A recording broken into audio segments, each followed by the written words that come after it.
बिस्मिल्लाहिर्रहमानिर्रहीम। अस्सलाम वालेकुम नाज़रीन, मैं हूँ साकिब बशीर। मेरे साथ मौजूद हैं कोर्ट रिपोर्टर हैं, सहाफ़ी हैं, दी नेशन के लिए कोर्ट रिपोर्टिंग कर रहे हैं और बड़ी इन डेप्थ कोर्ट रिपोर्टिंग करते हैं, अली हमज़ा। हम बात करेंगे आज एक बड़े अहम नैब के केस की, जिसमें एहतसाब अदालत ने जो रिलीफ दिया है वज़ीर आला सिंध मुराद अली शाह और दीगर जो मुल्ज़मान थे उनके साथ। किडनी हिल्स रेफरेंस था और नूरियाबाद जो वो रेफरेंस, दो रेफरेंसेस थे जो जिनकी जो वो बड़ा सुनते थे कि बहुत बड़ी करप्शन हुई है और सिंध से वज़ीर आला सिंध हर समात पे या हर दूसरी तीसरी समात पे इस्लामाबाद की एहतसाब अदालत में आते थे और ये तकरीबन पिछले 3-4 साल से, इससे ज़्यादा अरसा से बल्कि हम ये सुन रहे हैं।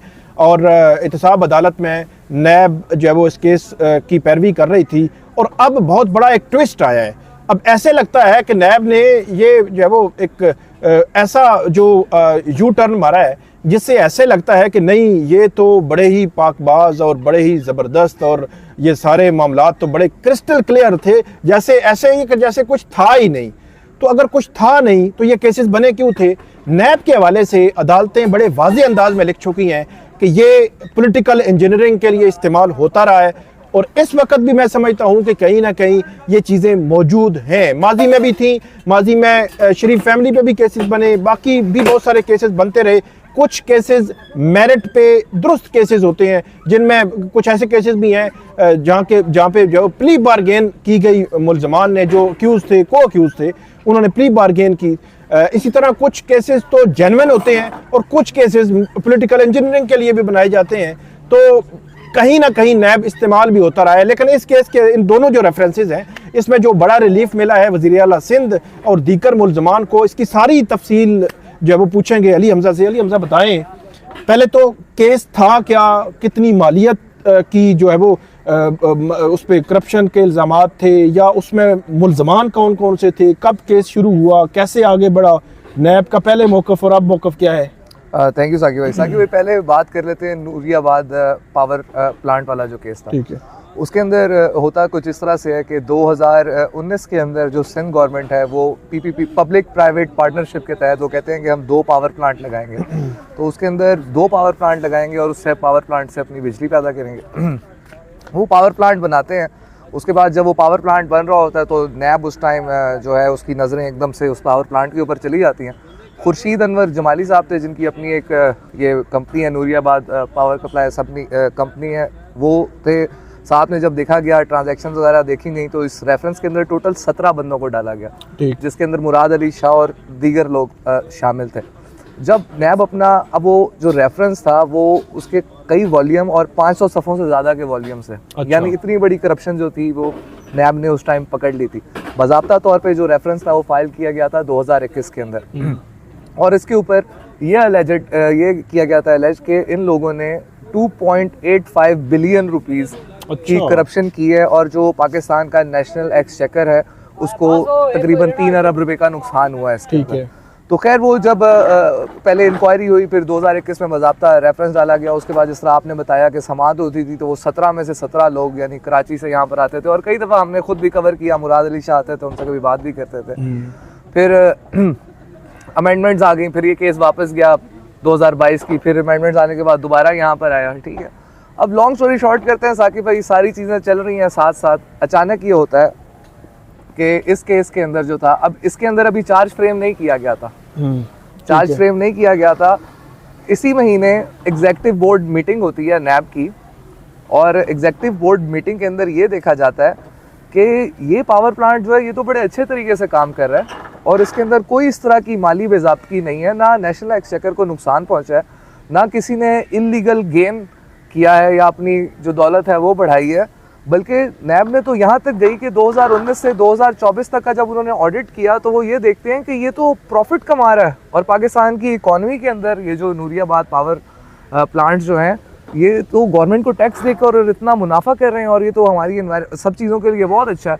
तो नैब फिर इसके ऊपर सोचती है कि क्यों ना, जब ये इतना अच्छा प्रोजेक्ट है तो इसके ऊपर फिर हम एक एप्लीकेशन दायर करते हैं जो अकाउंटेबिलिटी कोर्ट के जज हैं और उनसे कहते हैं कि हम ये रेफरेंस वापस लेना चाह रहे हैं क्योंकि इसमें सब कुछ बड़ा गुडी गुडी चल रहा है। गोया नैब जो है वो उसने 17 मुल्ज़मान बनाए 2019 में 21 में रेफरेंस दायर हुआ। रेफरेंस में उन्होंने ये कहा कि 2.2 अरब रुपए जो है वो नुकसान हो रहा है कौमी ख़जाने को नूरियाबाद पावर प्लांट जो है उससे। और 2024 में नैब इस्लामाबाद की एहतसाब अदालत को कह रहा है कि नहीं, ये तो 2.2 बिलियन का नुकसान नहीं बल्कि वो फायदे में जा रहे हैं। ये बात है। उन्होंने कहा मतलब मामला ही उल्ट हो गया। उन्होंने तो नैब ने ये नहीं कहा कि उनको कोई सर्टिफिकेट दे दें, कोई नवाज दें, उनको कोई 17 इम्तियाज दे दें, कोई मतलब देखें कि ये तो बड़ी हैरान कुन बात है। अब जरदारी साहब की हुकूमत है तो हिलाल इम्तियाज वगैरह तो दे सकते हैं। तो खैर उन्होंने ये की। और देखें अब ये नैब का एक जो इनका NAO है, जो ऑर्डिनेंस है, उसके अंदर एक है कि अगर नैब विड्रॉ करना चाहे रेफरेंस, तो जो चेयरमैन नैब है वो एक एप्लीकेशन लिखते हैं, साथ में DPG वगैरह जो डिप्टी प्रोसिक्यूटर जनरल होते हैं, और वो एहतसाब अदालत के अंदर जाती है। मगर इन दोनों के अंदर देखा यह गया है कि जो इस टाइम चेयरमैन नैब है, जनरल साहब हैं, तो वो उनके साइन नहीं है। एक्टिंग चेयरमैन नैब सुहेल नासिर साहब के उन दोनों एप्लीकेशंस के ऊपर साइन है। अच्छा, बहरहाल वो एप्लीकेशन जो है वो कल उन्होंने वो कर दी, एक्सेप्ट कर ली। ठीक। और जितने 17 मुल्ज़मान थे उन्हें केस से डिस्चार्ज कर दिया गया। ठीक है। इसके बाद दूसरा जो रेफरेंस था, मतलब इस केस से वो बरी हो गए जी। मामला खत्म। उन्होंने कहा जी ये नुकसान क्या, ये तो प्रॉफिट पे जा रहा है। और प्रॉफिट बताया नहीं कितना प्रॉफिट है। नहीं, वो तो अब वो एग्जीक्यूटिव बोर्ड मीटिंग के तो मिनट्स तो उन्होंने नहीं लिखे, मगर उन्होंने कहा हमने जो देखा है हमने असेस किया जी प्रॉफिट में जा रहा है। प्रॉफिट में जा रहा है। उसके बाद साकिब भाई दूसरा रेफरेंस जो वैसे जब लाइन सेट हो ना, मामलात सेट हो, उसके में चीज़ें प्रॉफिट में ही जाती हैं। आज मतलब कल के जो केसेस थे नैब के जो लोग हैं, नैब की प्रोसिक्यूशन टीम के, तो 2017, 18, 19, 20, 21 में जो कुछ वो रेफरेंस दायर करते थे, एप्लीकेशंस आ रही होती थी, उस पर जी नुकसान हो गया अरबों का और पता नहीं क्या क्या चीज़ें, मुख्तलिफ पोलिटिकल जो फिगर्स थी उनके खिलाफ। तो फिर उनके खिलाफ जब जो केसेस वापस लेने की बारी आई, जो सालों में केसेस बने थे वो घंटों में वापस हुए। मतलब वो दिनों की भी बात नहीं, घंटों में वापस हुए। तो यहाँ पे भी यही बात है कि मामलात जब सेट हैं तो ये होता है। और मैं आपको ये भी बता दूँ कि ये इमरान खान साहब के खिलाफ भी नैब के जो केसेस हैं, अभी तो उनकी लाइन सेट नहीं है, तो लाइन ख़राब है, तो लाइन ख़राब देख कर ही केसेस भी चला करते हैं।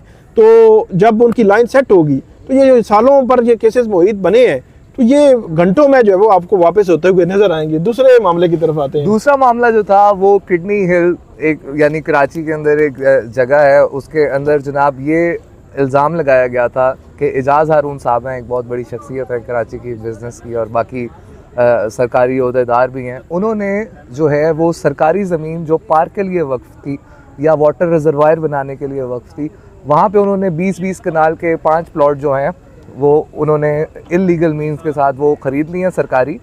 और साथ में जो उनके लिए पेमेंट्स हुई हैं वो सलीम मांडी वाला और उनके भाई वगैरह के अकाउंट से, और वो 2 नंबर तरीके से जो था वो ये सारा किया गया। फेक अकाउंट्स के केस, फेक अकाउंट से वो पेमेंट्स हुई हैं। मतलब ये इल्ज़ाम था। इसके अंदर जो थे टोटल 7 एक्यूज थे और इनके ऊपर चार्जेस भी फ्रेम हो चुके थे, और ये भी केस अपनी स्पीड के साथ चल रहा था। इसके ऊपर जो इल्ज़ाम था वो था तकरीबन 144 मिलियन रुपीज़, तकरीबन 14 करोड़ का इसके ऊपर इल्ज़ाम था कि नेशनल एक्सचेकर को इससे नुकसान पहुंचा। और ये जो सारे ये KDA, कराची डेवलपमेंट अथॉरिटी, और उसके लोग जो हैं इन्होंने सारों ने मिल के जो है ये करप्शन किया। अब वो दोबारा एग्जीक्यूटिव बोर्ड मीटिंग होती है नैब की इसी महीने, और उसके अंदर जनाब वो जब निकाल के देखते हैं, दोबारा रिव्यू करते हैं एक दफ़ा उसका केस का, तो उन्हें पता चलता है कि ये जो ज़मीन थी ये तो एजाज़ हारून ने 2014 में ख़रीदी थी, मगर उससे पहले जो 2007 था उसके अंदर एक कोर्ट की सेटलमेंट के थ्रू ये गवर्नमेंट की लैंड नहीं थी, और ये इन्होंने लीगल तरीके से लैंड खरीदी हुई थी। अच्छा। और यानी कि वो नैब को ये भी 2021 का रेफरेंस है, यानी 19-20 में उनको वो 2007 वाली जजमेंट और सेटलमेंट वगैरह इन सारी चीज़ों का उस टाइम नहीं मालूम पड़ सका। मगर अब 5 साल बाद रेफरेंस चलने के बाद जब उन्होंने दोबारा उसको रिव्यू किया तो उन्होंने कहा नहीं यार, इसके अंदर भी कुछ चक्कर ही कोई नहीं है, ये तो बिल्कुल एक नंबर तरीके से सब मतलब लैंड जो है वो ट्रांसफर हो चुकी थी, उनको ट्रांसफर हो चुकी है, उसके ऊपर कंस्ट्रक्शन वगैरह और इस तरह के मामला वगैरह भी। तो खैर वो उन्होंने जनाब फिर कर करा के उन्होंने कहा नहीं ये मांडी वाला साहब के पास से कहाँ से पेमेंट है, उनके तो कोई और अपने थे और इस तरह कोई चक्कर नहीं है। तो उन्होंने कहा जी ये केस जो है इसको भी वो कर दें हमें। उन्होंने फिर एक्टिंग चेयरमैन नैब जो है वो सुहेल नासिर साहब, उन्होंने अकाउंटेबिलिटी कोर्ट को दरख्वास्त दी, उन्होंने बखुशी वो दरख्वास्त जो थी वो कबूल की, और इन लोगों के ऊपर चार्जेस फ्रेम हो चुके थे, तो इनका बकायदा एक्विटल हुआ इस केस के अंदर। अच्छा, ये जो हैं सलीम मांडवी वाला और एजाज हारून वगैरह, इनको एक्विटल हो गई है जी। अब दो बातें साकिब भाई मैं ऐड करना चाहूँगा। एक तो जो बात है वो थी नवाज शरीफ तोशाखाना वाले केस के अंदर। देखें, जरदारी साहब के ऊपर यहाँ पे तकरीबन 3 से 4 केसेस चल रहे थे और उन्होंने उसके अंदर तो प्रेसिडेंशियल इम्यूनिटी जो है उसके लिए अप्लाई किया 248 के आपके आती है तहत, और उन्होंने कर दिया और वो उनको ग्रांट कर दी गई। उसके अलावा जो नवाज शरीफ साहब थे, नवाज शरीफ साहब के बारे में हम पहले भी आपके प्लेटफॉर्म से बताते गए कि नैब ने एक एप्लीकेशन लिख चुकी हुई है कि नवाज शरीफ साहब ने कोई गाड़ी लेने के लिए 2 नंबर तरीके से पेमेंट नहीं की, और वो तोशाखाना से गाड़ी ली भी नहीं थी, वो उन्होंने फेडरल कार पूल के अंदर से गाड़ी ली थी, और वो भी यानी कि इस तरह का नहीं है। उसके अंदर अब जो जज साहब थी उन्होंने कहा था कि पिछली तारीख पे आके आप मुझे सेटिस्फाई करें कि इन केसों का क्या होगा। तो इस दफ़ा जब ये फारूक एच नाइक और ये नवाज शरीफ के जो वकील गए तो उन्होंने जाके कहा कि अब जो अमेंडमेंट जो हैं वो रिस्टोर हुई हैं जब से दोबारा से, तो आप ये केस वापस ही भेज सकते हैं, आप ये असाइन भी नहीं कर सकते किसी और कोर्ट को, क्योंकि आपकी जुरिस्डिक्शन नहीं है। तो वो तो असाइन किया हुआ है, खान का केस असाइन किया है, यहीं पर तो बात आ रही है। इमरान खान का केस FIA को असाइन किया गया है, मगर यहाँ पे इनके वकला कह रहे थे कि ये आप असाइन नहीं कर सकते, तो उसकी भी गालबन 14 तारीख को उसका ऑर्डर आएगा। और दूसरी बात इसके अंदर जो सुनने में ये आ रही है कि अब बहुत ही जल्द देखा जाएगा कि जो केसेस हैं नैब जो है वो बहुत जल्दी केसेस ट्रांसफ़र करेगी, क्योंकि वो जो अमेंडमेंट के तहत के 50 करोड़ से ऊपर की बेज़ादगी होनी चाहिए और 100 से ज़्यादा फैक्ट्रीज होने चाहिए, एक तो उसके तहत। और सुनने में आ रहा है कि मोस्टली केसेस FIA को जाएंगे। अच्छा। और एक और तो रूमर ये भी आ रहा है, अब अभी ये कंफर्म नहीं है, मगर नैब के अंदर ही लोग थोड़े परेशान भी हैं इसके ऊपर कि नैब को जो है वो FIA के अंदर ही जम कर दिया जाएगा। अच्छा। बाकी जो आप बात कर रहे थे नैब के दूसरे केसेस भी चलते हैं, वो वाकई दूसरे केसेस भी चल रहे हैं, जिस तरह ये ज़मीनों के मामलात या ये प्लॉटिंग के या सोसाइटी के या ये जो पॉन्जी स्कीम्स होती हैं जिस तरह मुदारबा स्कैंडल ये वो, मगर वो केसेस अपनी बहुत ही हल्की आंच के ऊपर यानी कि रखे हुए हैं।